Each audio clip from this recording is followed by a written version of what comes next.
जिस तरीके का प्लान बना करके ज़बरदस्ती में चुनावी माहौल को हर समय बरगलाने के लिए, गलत साबित करने के लिए हिंदुओं के ऊपर शुरू से उनका अत्याचार रहा है। जाने कितने स्थान से कहीं ना कहीं सांप्रदायिकता का भी दंगा भड़कने का आशंका है। तो इसी वजह से मुझे लगता है कि उनका ये इस तरीके का टिप्पणी इस समय में सांप्रदायिक दंगे को आह्वान कर रहा था। देंगे कि सर्वोपरि आपका राष्ट्र धर्म है, आप सनातन हिंदू हैं, हिंदुस्तान का रहने वाला हर एक प्राणी हिंदू है। हिंदुओं को जो बांटने की कोशिश की गई अलग अलग जाति के नाम पर, चाहे वो ब्राह्मण, क्षत्रिय, वैश्य, शूद्र हो या ओबीसी, संथाली के नाम पर हो, एसी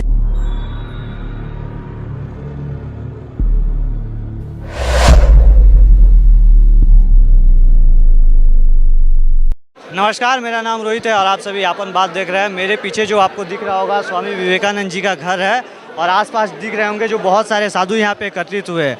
मुद्दा यह है, बात यह है कि यहाँ पे कुछ दिन पहले यहाँ की मुख्यमंत्री ममता बनर्जी साधुओं पर एक टिप्पणी करती है और कहती है कि जो भारत सेवा आश्रम संघ के जो साधु हैं वह बीजेपी के लिए काम कर रहे हैं। इसी पर साधुओं में एक बहुत बड़ी नाराज़गी देखी जा रही है। उसके विरोध में आज साधु बाग बाजार से स्वामी विवेकानंद जी के घर तक पैदल चलकर विरोध मार्च करते हैं और अपना विरोध जताते हैं। आइए कुछ साधुओं से बात करते हैं और जानने का प्रयास करते हैं कि इस मार्च के से उनका क्या संदेश है। आप लोग का आज जो मार्च था वो किस लिए था, थोड़ा आम पब्लिक को बताएं। ये जो मुख्यमंत्री जी ने खुली सभा में साधु संतों के ऊपर, खास करके कार्तिक महाराज जी के ऊपर, प्रदीपानंद जी महाराज के ऊपर में उन्होंने जो गलत टिप्पणी की थी वो सरासरी गलत और अन्यायपूर्ण था। तो इस वजह से एक प्रतिवाद मिছিল था।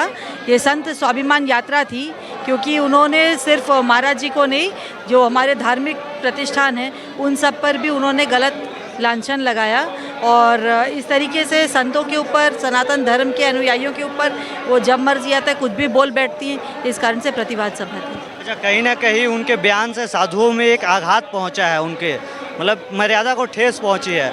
और चुनाव के बीच में इस तरह का बयान देना, क्या लगता है कि राजनीतिक कारणों से ऐसा बयान दे रही है ममता बनर्जी या और कोई बात है? ये तो स्वाभाविक है। चुनावी माहौल में इस तरीके से उनका साधु संतों के ऊपर उंगली उठाना, डायरेक्टली इनडायरेक्टली कहीं ना कहीं उन लोगों को राजनीति के साथ जोड़ देना, उनका जो गलत मंशा है संतों के प्रति या सनातन धर्म के प्रति, इसको साफ साफ दर्शाता है। और साथ ही उन्होंने इसका फ़ायदा उठाने की कोशिश की, क्योंकि उनके इस बयान से कहीं ना कहीं सांप्रदायिकता का भी दंगा भड़कने का आशंका है। तो इसी वजह से मुझे लगता है कि उनका ये इस तरीके का टिप्पणी इस समय में सांप्रदायिक दंगे को आह्वान कर रहा था। संभवतः वो चाह रही थी कि दंगा हो। अच्छा, पश्चिम बंगाल में हम लोग हमेशा देखते आ रहे हैं, कभी रामनवमी पे दंगा होता है। पिछले साल भी हावड़ा और रिश्रा में दंगा हुआ था। इस बार कोर्ट के ऑर्डर से शांतिपूर्ण रैली निकल पाई और कहीं ना कहीं सनातनियों पर ममता बनर्जी का बयान हमेशा आते रहता है। तो यह वोट बैंक की राजनीति करना कितना सही है? वोट बैंक की राजनीति तो उन्हें कभी नहीं करनी चाहिए, क्योंकि पहला तो वो यहाँ के मुख्यमंत्री हैं।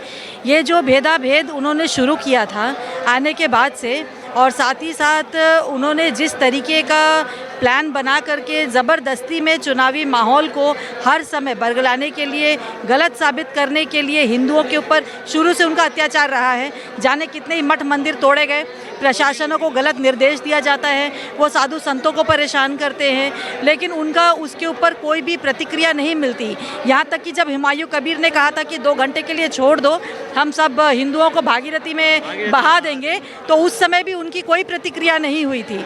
उनका जब मर्जी आता है वो प्रधानमंत्री तक को बेइज्जत करती हैं, ना कोई मर्यादा समझती है, ना सांसद का अपना जो प्रोटोकॉल है ना वो मानती हैं। यहाँ तक कि वो तो हाई कोर्ट के ऑर्डर तक को मानने से इनकार कर रही हैं। तो इस तरीके के मुख्यमंत्री का इस तरीके का बयान आना ये गलत है। इसका हम लोग पूरी तरीके से निंदा करते हैं। जी, गलत है। इस मार्च के जो संत स्वाभिमान यात्रा था, इसे आप लोग आम जनता को क्या संदेश देना चाहते हैं? आम जनता को यही देंगे कि सर्वोपरि आपका राष्ट्र धर्म है, आप सनातन हिंदू हैं, हिंदुस्तान का रहने वाला हर एक प्राणी हिंदू है। हिंदुओं को जो बांटने की कोशिश की गई अलग अलग जाति के नाम पर, चाहे वो ब्राह्मण, क्षत्रिय, वैश्य, शूद्र हो या ओबीसी, संथाली के नाम पर हो, एसी एसटी के नाम पर हो, ये सारे सिख धर्म को मानने वाले, जैन धर्म को मानने वाले, ये सब हम लोग सिर्फ और सिर्फ एक हिंदू हैं। आपको ये पार्टी पॉलिटिक्स भी कहीं ना कहीं लोगों को, भाई भाई को विभाजित कर दिया है, एक एक परिवार को भी विभाजित किया है। एक ही घर पर टीएमसी और अगर बीजेपी वाले या कांग्रेस वाले आ जाए तो भाई भाई आपस में बात करना छोड़ देते हैं। भाइयों के बीच में जो फूट डालो शासन करो की नीति आ गई है, ये सरासर गलत है। मैं आम जनता को, जन साधारण को यही अपील करना चाहती हूँ आप लोगों के माध्यम से कि आप लोग धर्म को राजनीति में मत डालिए। राजनीति अलग है, धर्म अलग है। आपको जिसको आए मन आप उनको वोट दीजिए, लेकिन सबसे पहले अपने सनातन धर्म को मानिए। हिंदुस्तान में रहते हैं, अपने हिंदू होने पर गर्व कीजिए। अन्यथा कल की तारीख में अगर हमारे फूट का जो फ़ायदा है वो कोई भी विधर्मी आके उठा सकता है और हम लोग कहीं ना कहीं जिहाद के शिकार भी हो सकते हैं। जी बहुत बहुत धन्यवाद। क्या नाम है और कौन से मठ से आप आए? साध्वी कल्याणी गिरी ध्यानानंद योगपीठ, पश्चिम मिदनापुर, पंचदश नामी जूना अखाड़े से हूँ। बहुत बहुत धन्यवाद। तो जैसा सुना आपने, एक साध्वी थी, बहुत ही विस्तार से उन्होंने बताया कि ममता बनर्जी के बयान का असर किस तरह से पश्चिम बंगाल के लोगों पर पड़ रहा है। और भी कुछ लोगों से बात करने का प्रयास करेंगे और आपको बताने का कोशिश करेंगे कि असल में यह जो टिप्पणी है वो किस लिए दिया गया है और इसे कितना असर आने वाले चुनाव पर पड़ेगा। तो अभी के लिए बहुत बहुत धन्यवाद।